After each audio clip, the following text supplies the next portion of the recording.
Bonjour à tous, j'espère que vous allez excellemment bien. Aujourd'hui, on se retrouve pour parler cyclisme, pour faire le débrief de la première étape de Tirreno Adriatico. C'était un contre-la-montre de 10 km autour de Lido di Camaiore, une sorte d'aller-retour.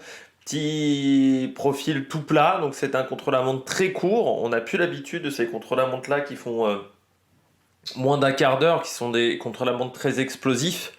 Et ça a été une journée impressionnante en termes de vitesse de rythme et surtout avec des grosses surprises au niveau du classement. Mais en fait, des surprises sur le papier qui sont un peu explicables quand même dans la réalité. Et on y reviendra.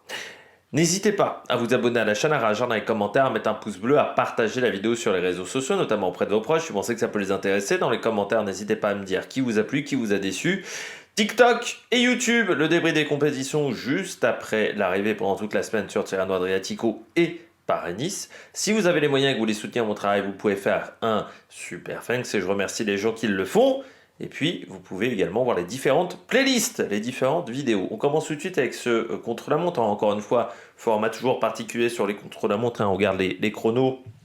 Il n'y a pas vraiment de top et flop. On va parler d'énormément de coureurs dans cette vidéo. Ça a été un contre-la-montre particulier parce qu'en fait, on a des leaders qui sont partis très tôt par crainte de la pluie. Il devait y avoir de la pluie vers 14 heures, qui en fait n'est jamais arrivé. On a même plutôt eu du soleil à partir de 14 heures. Et en fait, les conditions ont semblé légèrement meilleures en fin de contre-la-montre. Mais légèrement meilleures, notamment sur la deuxième partie, en fait, sur le retour. Après le temps intermédiaire, ça semblait un peu mieux. Mais c'était pas non plus ça changeait pas du tout au tout. Donc, ce qui fait que je pense que Vingegaard est parti avec un peu plus de vent que Ayuso et Ganna est parti avec un peu moins de vent que ces deux-là. Bon, on commence avec le vainqueur du jour, Ayuso. Le temps est impressionnant par rapport à Vingegaard. Encore une fois, 22 secondes d'écart, tout simplement, pour Juan Ayuso. Mais vous voyez, Vingegaard, il a quand même été battu par Tiberi, par Vauquelin, par Vareskold également. Et pourtant, Vareskold est parti en premier, je crois. C'est l'un des coureurs qui est parti le premier, Vareskold. Donc il a été battu très vite, Vingegaard.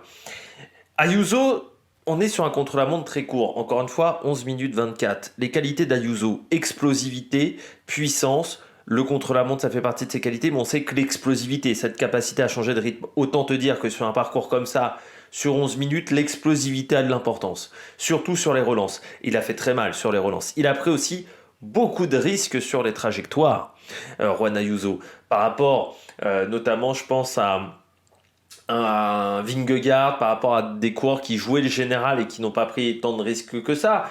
Bon, il y en a un qui a tenté, c'est Magnus Sheffield, mais ça n'a pas marché, il est tombé. Mais du côté de Juan Ayuso, très fort aujourd'hui, mais encore une fois, ça pouvait être explicable par rapport à Vingegaard. C'est encore une fois qu'il soit devant Vingegaard, c'est cette capacité à prendre plus de risques, mais surtout l'explosivité. On est sur un effort qui est très court, c'est pas vraiment l'effort le mieux pour Vingegaard. Vingegaard, il est meilleur sur les efforts un peu plus longs. C'est pas le coureur qui a le plus de punch, Vingegaard. C'est pas Pogacar, Vingegaard. Et c'est là où on voit la différence par rapport à un coureur comme Ayuso, qui pour moi va être impressionnant et dangereux sur les classiques ardennaises. Ayuso, c'est peut-être l'un des favoris pour les prochaines classiques ardennaises. Encore une fois, en plus, il n'y aura pas Pogacar sur toutes les classiques ardennaises. Donc c'est là où il va être très fort, Juan Ayuso, et ça se confirme avec cet effort très explosif, quelques relances sur le parcours où il a fait extrêmement mal, et puis la prise de risque. Avec certains coureurs, ça ne serait pas passé, cette prise de risque-là, mais mettre 22 secondes, c'est-à-dire quasiment 2 secondes au kilomètre, plus de 2 secondes au kilomètre à Vingegaard, c'est assez impressionnant quand même la performance qu'a fait Juan Ayuso. Alors même si du côté de Vingegaard, encore une fois, il est parti tôt dans ce contre-la-montre, sans point de repère, ce qui n'était pas le cas pour Juan Ayuso. Juan Ayuso, il avait les temps de passage de Vingegaard, ce que n'avait pas Vingegaard. Vingegaard, il est parti de 3e, je crois, du contre-la-montre, ce qui a peut-être fait la différence. Mais très fort Juan Ayuso quand même, parce que battre Ganna, c'est impressionnant. Filippo Ganna, deuxième, 1 seconde. Il est à 2 secondes au premier intermédiaire, il finit à 1 seconde, Filippo Ganna.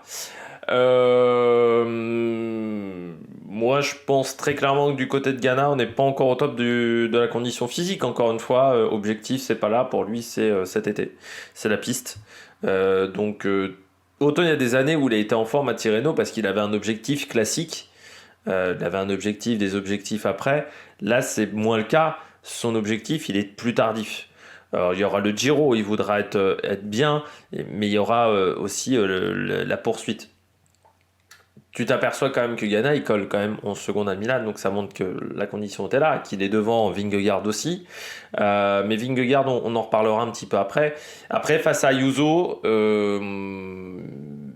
ça joue, je pense, dans le demi-tour. Il y a peut-être une seconde qui perd dans le demi-tour, parce que je trouve qu'il arrête de pédaler très tôt, avant le demi-tour. Puis après, c'est les relances, parce que Ghana, c'est un plus grand gabarit qu'Ayuso. C'est aussi pas avantageux. C'était un parcours, il fallait être agile dans la première partie.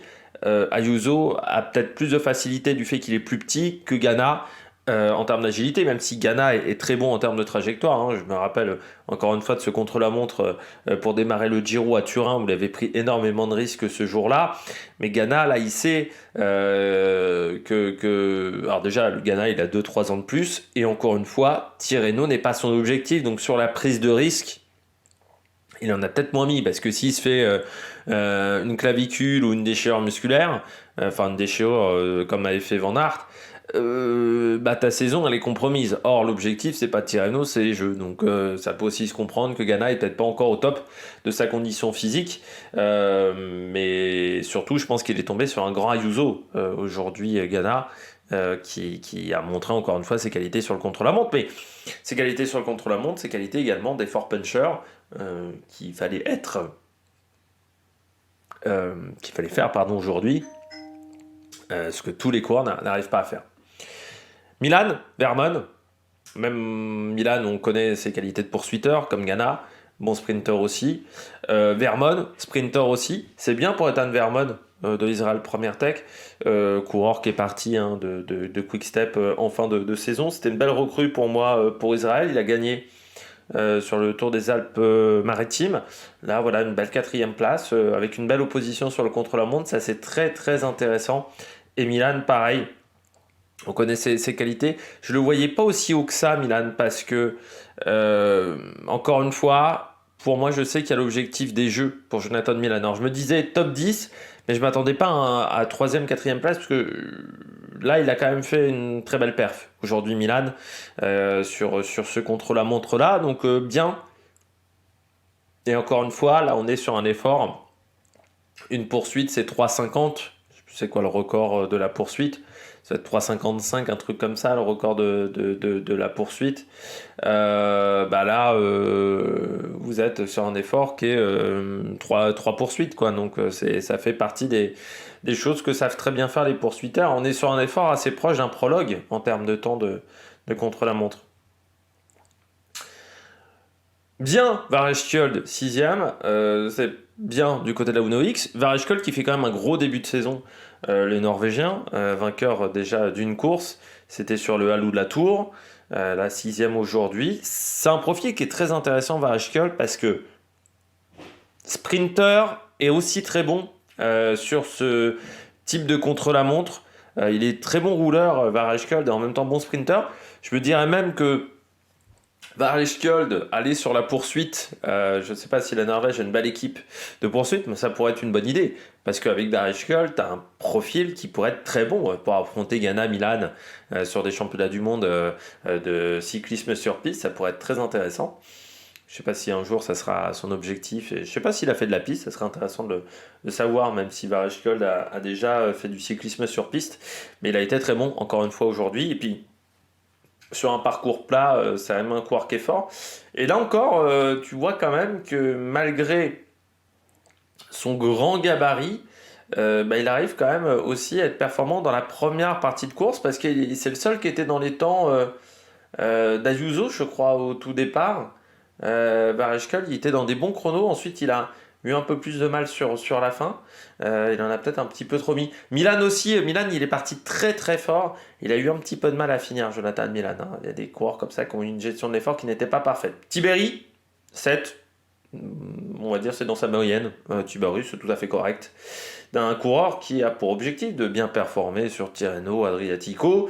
Vauquelin, 8ème, très bien. Il avait déjà fini 21ème d'Estrade Bianche, parce qu'on a beaucoup parlé de Lenny Martinez, mais Vauquelin fait, je crois, 21e d'Estrade Bianche, mais jamais dans le groupe de poursuite, il termine à 9 minutes.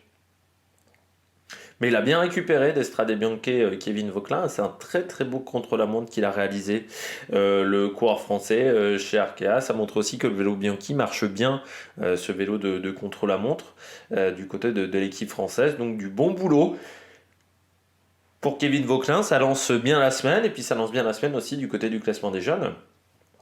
Parce qu'il est combien au niveau du classement des jeunes? Ouais, non, ça le classe 6ème parce qu'il y a quand même du monde devant. Mais bon, Vermont, Milan, Varechkold, eux, ils vont dégager. Donc pour l'instant, il est 3ème du classement des jeunes.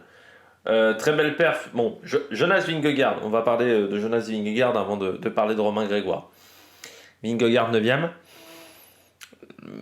Est-ce que c'est que Ayuso était bon? Ayuso a été bon. Je pense que Vingegaard, c'est pas sa période préférée de l'année. Déjà, l'année dernière, Paris-Nice, il est moyen sur Paris-Nice, pour ceux qui s'en souviennent. Est-ce que voilà, c'est pas une période qu'il n'apprécie pas?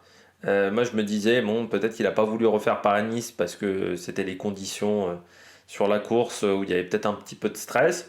Après, est-ce qu'il a fait le contre-la-montre? Peut-être, j'ai envie de dire à 95% ou sans prendre de risque en termes de trajectoire parce qu'il se disait, bah, le problème c'est que je passe numéro 3 au départ.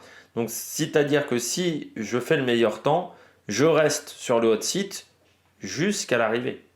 Donc, est-ce qu'il s'est pas dit, je me mets dans les temps de Varechkold, qui était pas très. Alors, je sais plus s'il est parti avant ou après lui, Varechkold, ou est-ce qu'il s'est dit, bon, je fais mon petit chrono, mais mon objectif c'est d'être dans le coup, d'être dans le tempo, mais voilà, de pas être devant pour pas aller chercher la gagne parce que c'est du temps de récup en moins et qui s'attendait peut-être plus à être à 10 secondes et à 3-4 secondes et qui se retrouve quand même assez loin d'Ayuso. Il a peut-être été surpris aussi par la performance d'Ayuso, mais il finit quand même derrière pas mal de mecs qui sont normalement les meilleurs que ces mecs-là. C'est-à-dire Vauquelin, Tiberi, Barrechkold, c'est des mecs où normalement il doit être devant.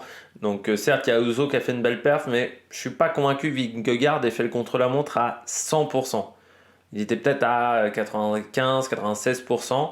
Encore une fois, dans cette idée de ne pas rester dans le hot seat et d'optimiser la récupération. C'est quand même un malade, Vingegaard, au niveau tout optimiser, pas faire l'effort de trop. On se souvient notamment lors du dernier Tour de France. Donc je pense que il voulait pas rester sur le hot seat et qu'il s'est dit bon bah là je peux rentrer récupérer, je peux faire un peu de home trainer, faire ce que je veux, alors que si je reste sur le hot seat pendant 3 heures, bah, au bout d'un moment ça va commencer à être longué déjà et puis ça va être compliqué, ça va perturber ma récupération. Romain Grégoire très bien, 10ème, belle perf de Romain. Il finit quand même devant Ludvigsen par exemple, donc ça c'est une performance très intéressante, comme Jane Lay. Peut-être enfin les progrès de Jane Lay sur le contre-la-montre, parce que là, 12e, 24 secondes, quand j'ai vu ça, je me suis dit, nom de Dieu, c'est presque intéressant pour Félix Gall demain, mais je m'attendais pas à ça de la part de Jane Lay. Il a peut-être travaillé ça avec Labora, optimisé ça avec la formation allemande. J'étais impressionné par son contre-la-montre, parce que c'est pas sa spécialité, hein, le contre-la-montre à Jenney. C'est plutôt le mec qui, sur un contre-la-montre de 40 km, perd 5 minutes 30, quoi, ou 6 minutes.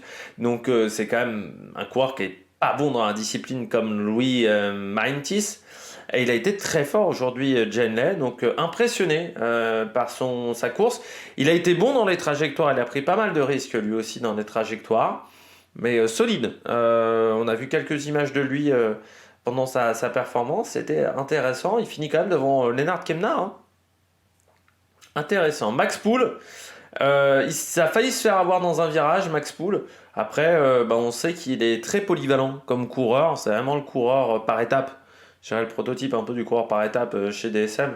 On l'avait vu aussi que c'est un coureur qui sait être performant parce qu'il avait un peu tracté l'équipe lors du contre-la-montre par équipe il y a quelques temps au niveau de la Vuelta. Donc non, très très bien du côté de Max Poole.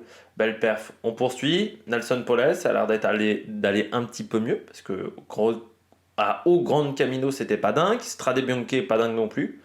Donc peut-être un peu mieux du côté de Nelson Polez devant Daniel Felipe Martinez. J'avais dit que je l'avais trouvé pas très bon sur les chemins de terre. Daniel Felipe Martinez, il est tombé pendant la course avec Carapaz, donc ça je ne l'avais pas vu. Et peut-être que la chute a eu des conséquences plus importantes pour Carapaz. On en parlera un petit peu après. Mais voilà, Daniel Felipe Martinez dans le bon paquet aujourd'hui. Bon, Asgreen, 27 secondes. Bon, voilà, c'est un écart, je dirais. C'est presque un peu loin pour Asgreen. C'est presque moyen du côté de Casper Asgreen. Il est avec Arensman notamment. Et puis Ben O'Connor qui confirme après son bon contre-la-montre qu'il avait réalisé du côté de l'UAE Tour. Il est qu'à 8 secondes de Vingegaard. Donc c'est très très bien du côté de Ben O'Connor. C'est une belle perf. Là encore, il est pas très loin de Daniel Felipe Martinez. Il est qu'à 3 secondes. Donc ça, il n'est pas très loin aussi d'un Kevin Vauquelin. Donc c'est plutôt très intéressant ce qu'a fait Ben O'Connor. Sheffield, dommage, il perd, il rentre Mac 12 dans le virage. Hein. Il rentre Mac 12, je me suis dit putain c'est un pilote MotoGP. Vous avez vu l'angle qu'il a pris? Il a quand même réussi à tenir un angle sur le vélo. Il a penché le vélo, mais vraiment l'angle qu'il a réussi à prendre, putain, ça met en avant la saison de MotoGP qui va démarrer au Qatar là, le week-end prochain, parce qu'il a pris au moins, je sais pas, 35 degrés. Il était vachement penché. Il a sorti le genou. J'ai vraiment cru que j'avais un pilote de MotoGP, quoi. Putain, il s'est déhanché limite avec une fesse en dehors de la selle. Impressionnant, impressionnant Sheffield, mais ça n'a pas marché. Parce que une roue de moto c'est quand même plus large qu'une roue de vélo de contre-la-montre, c'est pas des sections de 30 sur un vélo, sur une moto, hein, on est sur des boudins un petit peu. Donc là ouais ça n'a pas marché du tout, mais vraiment impressionnant l'angle qu'il a pris avant que ça décroche. C'est là où tu vois qu'il y a un progrès aussi sur les vélos, c'est sur les roues, sur les pneus. Parce que maintenant, on a des sections qui sont beaucoup plus larges qu'il y a 15 ans. À 15 ans, on avait des sections beaucoup plus courtes et ça permet d'aller beaucoup plus vite en virage. Ce qu'on oublie de notifier avec ces sections qui sont beaucoup plus larges, qui permet d'avoir plus d'adhérence en ayant toujours un bon rendement. Del Toro, il a souffert sur la deuxième partie de chrono, il est parti un peu vite aussi. Et il a eu du mal à finir, Isaac Del Toro, il finit à 32 secondes, juste devant Pidcock à 33 secondes, qui veut jouer le classement général. Hein. Thomas Pidcock, il l'a annoncé, le coureur britannique, qui voudra aussi jouer le VTT. Donc au niveau de l'état de forme, il n'est peut-être pas encore à 100%. Romain Bardet, une seconde devant Gauguenard, donc c'est une belle perte de Romain Bardet. C'est décevant pour Gauguenard. C'est plutôt bien, Romain Bardet, il est à l'écart correct par rapport à Vingegaard parce qu'il est à 12 secondes de Vingegaard. Donc voilà, une seconde du kilomètre. C'est intéressant ce qu'a fait Romain Bardet. C'est un bon chrono, je dirais, pour Romain Bardet. Enfin, c'est un chrono tout à fait correct. Par contre, Gauguenard, ça fait 2 chronos avec la Lidl Trek qui sont pas fous. Hein. Déjà sur le Tour de l'Algarve, il avait eu du mal. Là, je trouve encore. Donc, faudra voir quand même du côté de Gauguenard. Alors, j'ai pas pu le voir à l'écran parce que pendant ce temps-là, j'étais en train de finir le montage de la présentation de l'étape de demain pour les Tirreno Adriatico. Mais ouais, je trouve que le chrono est vraiment pas terrible. Il était bien encouragé hein, sur le bord de la route. Gauguenard, il avait des supporters. Enric Mas, ouais, c'est pas l'effort où il est le mieux, le contre-la-montre, et je pense que là c'était très court pour Enric Mas. Il aime les efforts un peu plus longs. Et puis c'est son premier jour de course, hein, Enric Mas, donc c'est vrai que reprendre par un contre-la-montre de 10 km, c'est pas forcément facile, surtout quand tes adversaires ont déjà 5-6 jours de course dans les pattes, et toi tu n'en as 0, c'est sûr que c'est pas évident pour Enric Mas. La remise en route a été compliquée pour le coureur espagnol. Voilà, avec une 43e place, mais ça n'avait pas été le contre-la-montre le plus pourrave de la journée. Benelli aussi, hein, pas dingue, 39 secondes. Court aussi, je pense, pour Benelli. Mais bon, quand on voit Ayuso, c'est quand même un coureur qui a des bonnes qualités de punch, enfin de puissance. C'est toujours surprenant de le voir, on va dire, pas si exceptionnel que ça sur les chronos. Leknessoun, ça reste pour moi une anomalie de carrière, Leknessoun, sur le chrono. Parce que c'est quand même un mec qui a été champion du monde espoir. Champion du monde junior, je crois que c'est espoir hein, de la discipline. C'est quand même assez exceptionnel que le mec maintenant a du mal à finir dans un top 50 de contre-la-montre. J'ai toujours eu du mal à comprendre comment ça se fait. J'ai toujours pas d'explication du côté de Leknesund. Surtout que il arrive à faire des grands raids solitaires, donc qui demandent un peu les qualités du contre-la-montre. Donc est-ce que c'est un problème de position sur le vélo? Mais très surprenant. Alaphilippe, confirmation que même si il est, on va dire, un peu leader en montagne pour la Soudal Quick-Step, il jouera pas le général. Et puis, bon, encore une fois, la chute, il a peut-être pas voulu le faire à 100%. Il y a eu la chute, un manque de confiance sur le vélo en ce moment où il tombe très régulièrement, qui a fait que le chrono est pas top, hein, 43 secondes. On est loin du contre-la-montre de Pau, mais à l'époque, au niveau mental, au niveau confiance, de sa qualité à tenir le vélo, c'était un petit peu différent aussi. Mais à la Philippe, ça serait bien quand même que d'ici la fin de semaine, on le voit au moins tenter quelque chose, faire une petite performance. Parce que bon, ça serait bien pour éliminer, on va dire, un petit peu pour retrouver un petit peu de baume au cœur, de confiance pour le coureur français. On continue, parce qu'il y a encore un coureur qu'on n'a pas fait, un coureur important, c'est Carapaz. Et vous allez voir pourquoi, parce que Carapaz, il a fini très très loin. Aujourd'hui, le coureur équatorien, alors deux coureurs qui ont fini loin, pour des raisons qui je pense sont différentes, mais le premier c'est Carapaz, l'équatorien, qui finit derrière Chris Froome, 125e aujourd'hui, 1,06. Donc la chute a eu, je pense, plus de conséquences pour Carapaz que pour Daniel Felipe Martinez, parce que Carapaz, normalement, il n'est pas aussi loin sur un contre-la-montre.